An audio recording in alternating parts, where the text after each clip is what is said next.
தங்களுக்கு துணை நிற்பவர்களின் நிலை என்னவென்பதை நிரூபிப்பதற்காகத்தான் இந்த நாடகமா? அமைதி, அமைதி, அமைதி.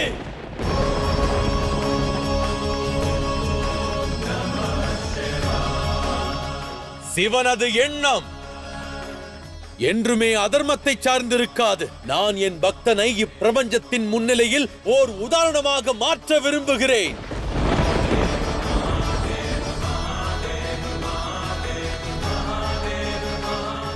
இது தண்டனை அல்ல,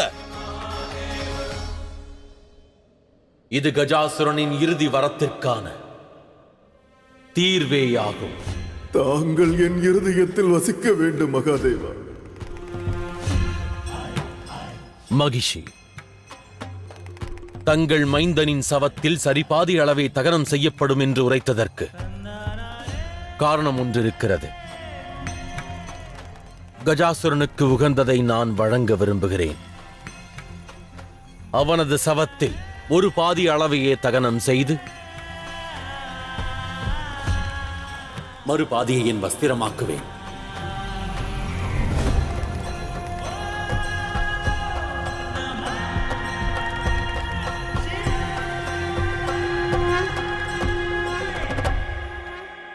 அப்பொழுதே கஜாசுரன் நிரந்தரமாக என்னுடன்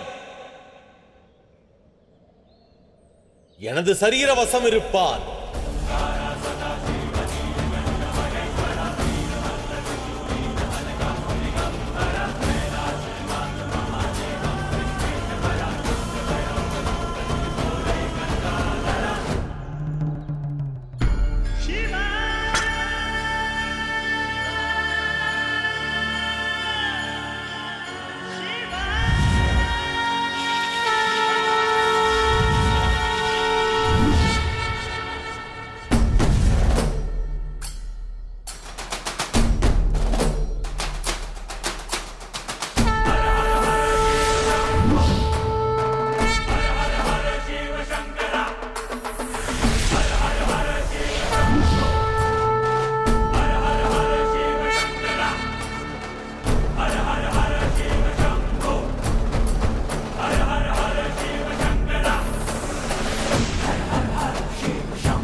ஹர ஹர மகாதேவா. ஹர ஹர மகாதேவா. ஹர ஹர மகாதேவா. ஹர ஹர மகாதேவா.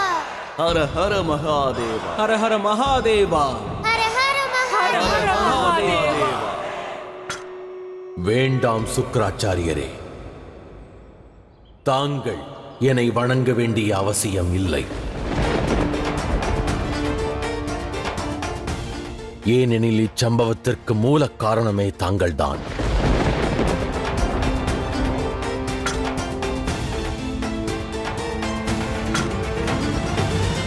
தவறுதலாக சிவனை பிரிந்து தாங்கள் சென்றிருக்கலாம்.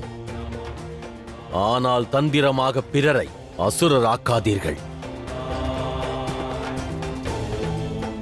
தாங்கள் இழைத்த பாவத்தின் காரணமாக கஜாசுரனின் அன்னை அசுர குருவான தங்களை மதிப்பு கொண்டு தாங்கள் என்றல்ல, அவமதிக்கும் வகையில் மதிப்பற்று நீ என்று அழைத்தார்கள்.